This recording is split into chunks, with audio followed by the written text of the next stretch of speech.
What is up, everybody? Yo, I appreciate all of you. Look, One Piece chapter 1187 is not just the beginning of Luffy versus Imu. This is the chapter where Oda starts asking a much bigger question. What does it actually mean to be a king? Because in this chapter, Luffy is standing in front of the false king of the world. Zoro is already moving with a complete confidence, and Loki, the cursed prince of Elbaph, gets marked by an attack, literally called Stigma, right? And Shuri's eyes begins to melt. And Sanji, the same Sanji who has spent his entire life running from the Vinsmoke name, is finally told that he has the qualities of a king. But the crazy part is, Sanji's problem was never strength. Sanji has the body, Sanji has the flames, Sanji has the speed, Sanji has the heart. But the one thing Sanji still has not fully conquered is himself. And that is why chapter 1187 of One Piece might be the start of Sanji's conqueror's haki awakening. So let's break down One Piece chapter 1187 titled The Cause. Before we even get into the chapter, the cover page already tells us where Oda wants our mind to be. We see Reiju protecting an ugly duckling from a group of swans. And once you look at them more than 2 seconds, it's very clear what Oda is doing. The ugly duckling is Sanji. The swans are Judge, Ichiji, Niji, and Yonji. And Reiji is doing exactly what she did for Sanji in his childhood. She's protecting the one person in the family who still has a heart.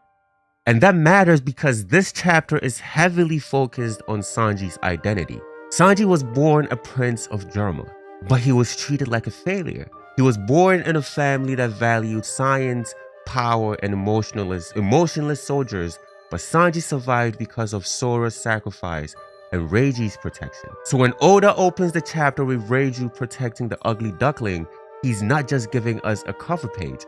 He's reminding us that Sanji's biggest enemy has never been Judge. It's always been the version of himself Judge tried to create. And that connects directly with what Gaban tells Sanji later, because Sanji's body may be powerful, but his mind is still carrying the pain of a Germa.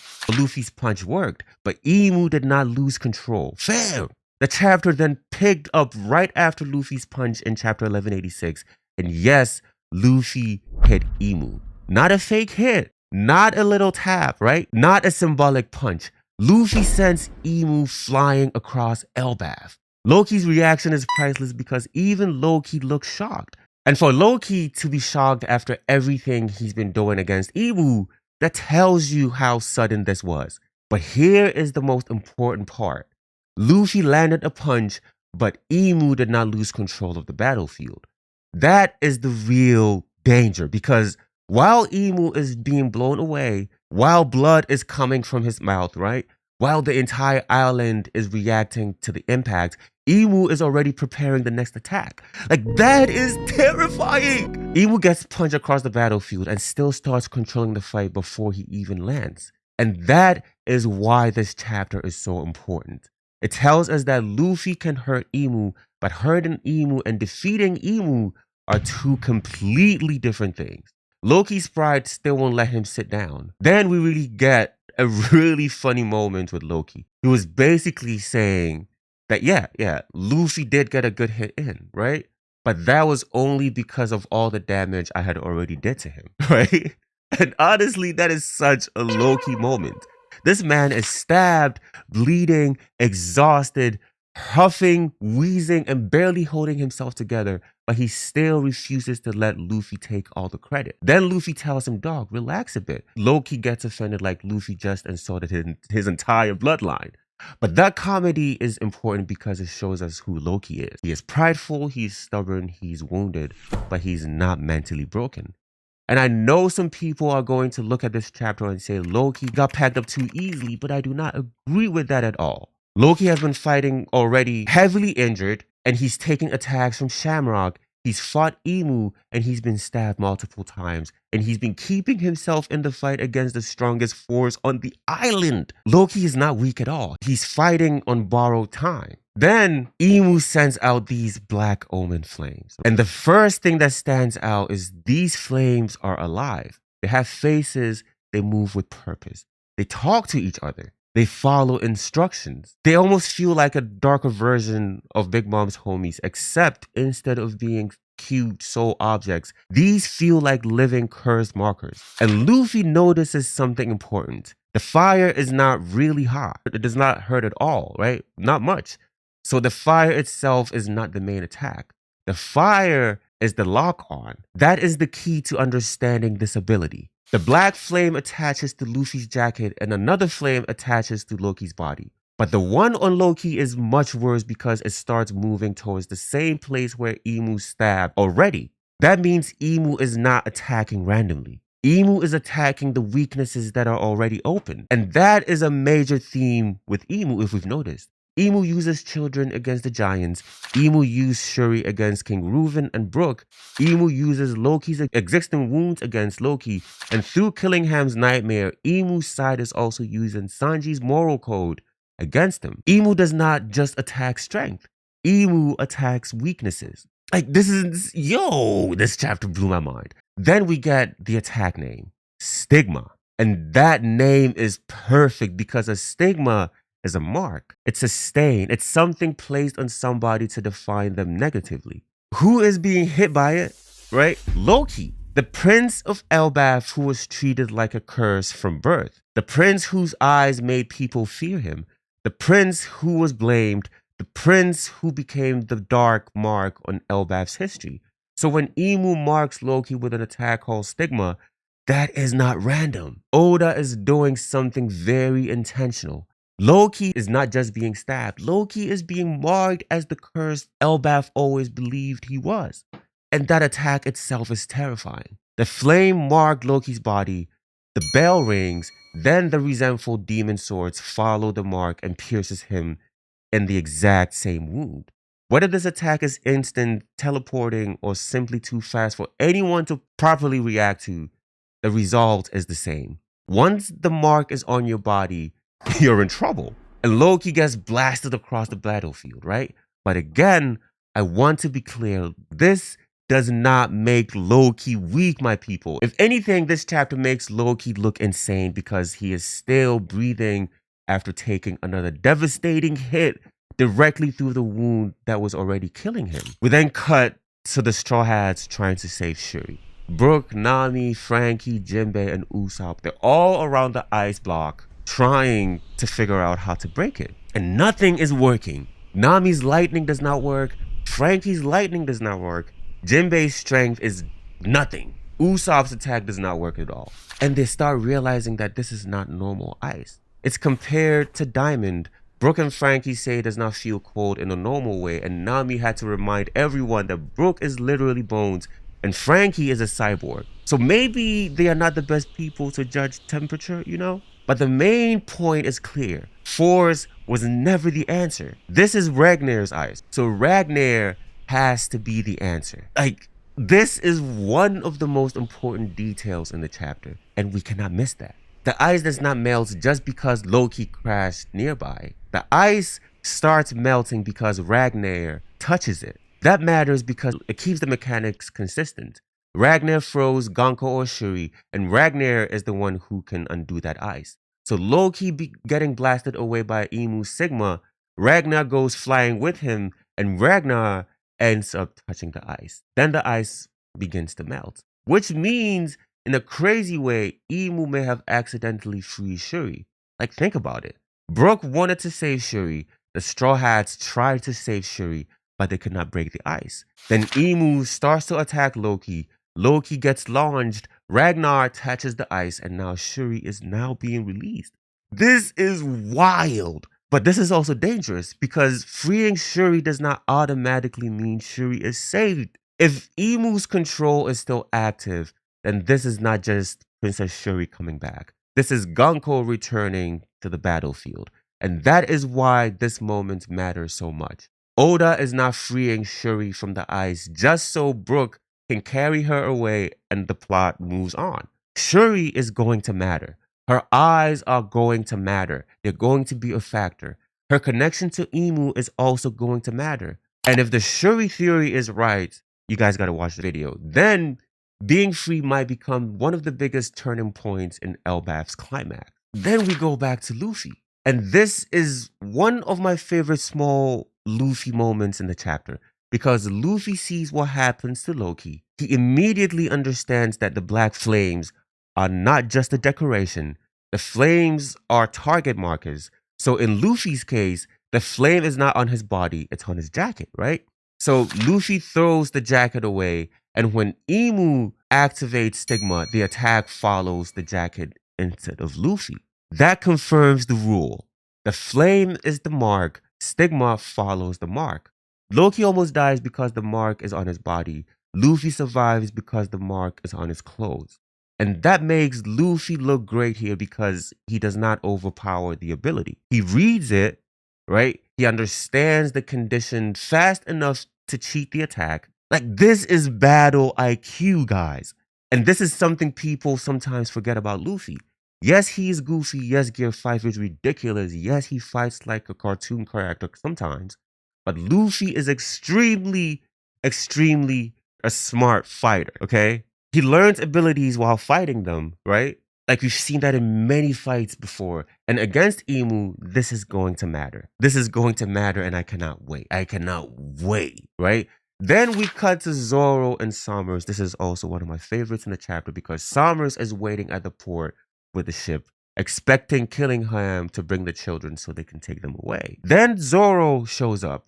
Sommers is casually talking about it, which is very celestial dragon-like. He basically treats the kidnapping of children like a minor errand. Like, don't worry, right? We're just here to take 20 kids and then we'll be on our way. Out of your hair. Like, this is disgusting. But Zoro's response is cold. Sommers says his associate is going to bring the kids. Zoro says, funny, one of my associates is going to the village too. Then he says, Sommers' guy is not coming back. That line matters because this is not just Zoro talking trash. This is Zoro trusting Sanji. Zoro does not need to see Sanji fight to believe Sanji will win. And that is why the Zoro and Sanji fan war will always be funny because these characters themselves trust each other more than the fans themselves trust them. Zoro knows Sanji is in the village. Zoro knows the kids are in danger. Zoro knows Killingham is the one trying to bring them. And Zoro's answer is simple. Sanji has got it. Sanji will handle it. This is respect. Now Sommers does attack Zoro with his thorn sword and he is confident because Imu's Omen is on.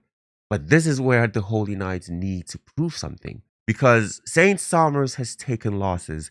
Killingham has been treated like a major threat, but he still needs to prove he is truly a Sanji level opponent with this buff. So in this arc, right, the Omen / Maki buff has to matter. If Zoro and Sanji beat these guys too easily, the Holy Knights lose aura. But if Sommers and Killingham are now genuinely stronger because of Imu, then these fights become important. For Zoro, this could be about mastering his conquest hockey even more. Maybe this begins the Black Blade path, though I do not want to overstate that here. For Sanji, this is clearly about something deeper because Sanji's opponent is not just testing his strength. Killingham is testing Sanji's identity. Now we get to the heart of the chapter.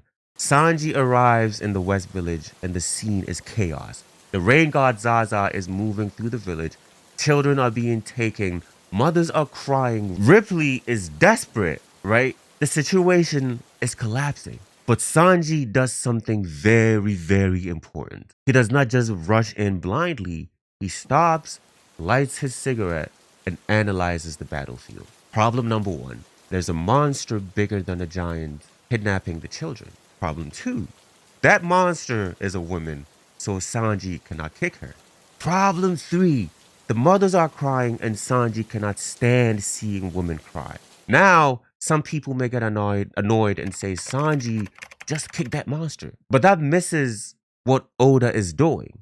Sanji's code is not just a gag here. Sanji's code is what helps him find the right answer.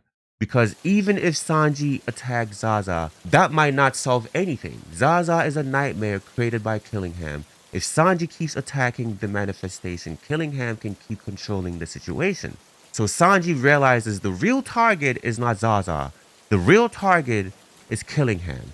And this is where the chapter title lands. The cause. Sanji stops looking at the symptom and attacks the cause. Like, this is brilliant, right? The cause is Killingham. Sanji attacks Killingham directly and says the cause of all of this is him. And Killingham basically confirms Sanji is right. If Killingham goes down, Zaza disappears, the nightmare ends, the children are saved. Hooray! So Sanji's read is correct. But there's one problem. Killingham is immortal, and if Sanji wants to damage him, he needs Conqueror's Haki. That is why this fight is just perfect for Sanji. Because Sanji knows the weaknesses. He knows the weakness, but he does not yet know if he has the power needed to use it. And when Killingham knocks Sanji back, this is when we finally get the Scapa Gaban flashback. Gaban tells Sanji he has the traits of a king. This is the biggest Sanji moment in the chapter. Sanji asks Gaban if he knows he has Conqueror's Haki too. And Gaban's answer is huge. He tells Sanji that he has the traits of someone who might, but Sanji is burdened with something. Depending on the translation, it comes across as uncertainty, self-deprecation, self-inflicted pain, or self-doubt. But the core idea is the same. Sanji has the qualities. Sanji has the potential. Something inside Sanji is blocking him. And that makes perfect sense because Sanji's biggest conflict has always been self-acceptance. He hates the Vinsmoke name. He hates what Judge tried to make him. He fears becoming emotionless. He fears losing his heart. He fears becoming the monster his family wanted. And that fear is still sitting inside of him. So the question is not, is Sanji strong enough to have Conqueror's Haki? The question is, can Sanji accept himself enough to unleash it? Because Conqueror's Haki is willpower, and Sanji's will has always been powerful. But some of that will have to be turned inwards against himself. Am I right here, guys? Sanji has not conquered himself yet. That is the line that defines Sanji's whole section. Sanji cannot conquer others because deep down he still has not conquered himself. That is the block. Luffy knows who he is. Zoro knows who he is. But Sanji still has a war inside of him going on. And he's still the child Sora saved. He's the brother Reiju protected. And he's the cook Zeph raised. He's the prince Judge rejected. He's the straw hat who would rather die than lose his emotions. And when Gaban is basically telling him, if you want to make Luffy the Pirate King, you cannot keep seeing yourself as broken. You have to become a king too. But Sanji's version of a king is different. Sanji does not want to become a pirate king. Sanji does not want to rule over anything. Sanji does not want a throne. For Sanji, becoming a king means something completely different. Someone who stands beside Luffy, not behind Luffy. Sanji does not need to become a king above Luffy. He needs to become a king for Luffy. That is the heart of the whole chapter. Sanji's final awakening could be science powered by emotion. So now I want us to talk about a theory. Because if Sanji's awakening of Conqueror's Haki is happening, and I think Oda is setting up the final evolution of Sanji's body in flames. See, Sanji has Jarma science in his body. He has the exoskeleton. He has enhanced durability. He has speed. He has healing. He has flames that grow stronger with emotions. Judge wanted science without emotions, but Sora protected Sanji's emotions. So Sanji's final power may be the thing Judge never believed in. Science powered by emotions. And this is why Sanji is greater than his brothers. His brothers have the science, but they do not have the heart. Sanji has both. And if he finally accepts his body without accepting Judge's ideologies, then he could unlock the next level. That could be where Conqueror's Haki comes in. Because Sanji does not need to become a heartless warrior of science. He needs to accept his power as his own, not Judge's, not Germer's, his. And if Sanji's flame evolves again, I will not be shocked if we eventually see something like black flames, white flames, or new hell theme evolution beyond Ifri Jambe, right? Zoro has the King of Hell. Sanji has Diable Jambe and Ifri Jambe. Luffy is the sun god. So it's interesting that Luffy's power keeps ascending towards freedom and the heavens, while Zoro and Sanji's power keeps taking the demonic, hellish form to protect freedom. That is the contrast, right? Killingham could force Sanji to face Germa. And because Sanji is fighting Killingham, there's another theory we have to talk about. Killingham could create nightmares. So what happens when Killingham creates Sanji's nightmare? What if Sanji has to physically face Judge? What if he has to face Ichiji, Niji, and Yonji? What if he has to face the version of himself he is terrified of becoming? That would be perfect, right? Because then Sanji's internal battle becomes a literal battle. He will not just be saying, I accept myself. He will be forced to fight the trauma that shaped him. And maybe that is how he awakens. Not by abandoning his code, not by becoming Judge's perfect soldier, but by proving that he can use the body Germa gave him while keeping the heart Sora died to protect. Like, that will be beautiful because Sanji's Conqueror's Haki will not come from wanting to dominate others. It will come from refusing to be dominated by his past. Fam, before I go, this chapter ends with a huge matchup. Saint Nerona Imu versus Monkey D. Luffy. And this is huge. Oda does not frame every fight like this, right? And it feels like a major title card. It's not just a clash, it's history staring at the future. Imu sees Luffy's revealed form and tries to define him through the past, but Luffy rejects that. Luffy does not want Imu's labels. He says, nah, keep that. He does not want to be called whatever Imu wants to call him. He says his name is Luffy, and he is the man who will become the king of the pirates. And this is why the ending connects perfectly to Sanji, because Luffy has already conquered himself, okay? Nobody defines Luffy, not Imu, not the world government, not history, not even the legends attached to his fruit. Luffy is Luffy. This is his freedom, but Sanji is still reaching that place. Luffy is already free enough to reject the names Imu has given him. Sanji is just trying to free himself from the Vic Smoke name, and that is why One Piece chapter 1187 is so good. On the surface, it's a great fight, but underneath that, it's about identity, and Luffy knows who he is. Sanji is learning to accept who he is, and Imu is the false king trying to define everyone else, right? So before I go here, my final thoughts, right? Chapter 1187 is a massive setup chapter. Luffy can hurt Imu, but Imu is still terrifying. Stigma is one of the scariest abilities we have seen from him so far. And Loki is badly injured, but I do not think he's done. Ragnar is melting the ice. That means that Shuri is coming back into the story. Zoro and Sommers are about to begin. Sanji and Killingham may be headed towards one of the most important Sanji fights in the series. And the final card tells us that Luffy versus Imu has officially started. But for me, the biggest takeaway is Sanji, because Gaban told us the truth. Sanji has the traits of a king. Now he has to believe it. And if Sanji can finally accept himself, not just as Judge's failure, but as the man who will help Luffy become Pirate King, then this fight with Killingham may be where Sanji finally unlocks Conqueror's Haki. So let me know what you guys think. Is Sanji about to awaken Conqueror's Haki? Will Killingham force him to face Germa's trauma?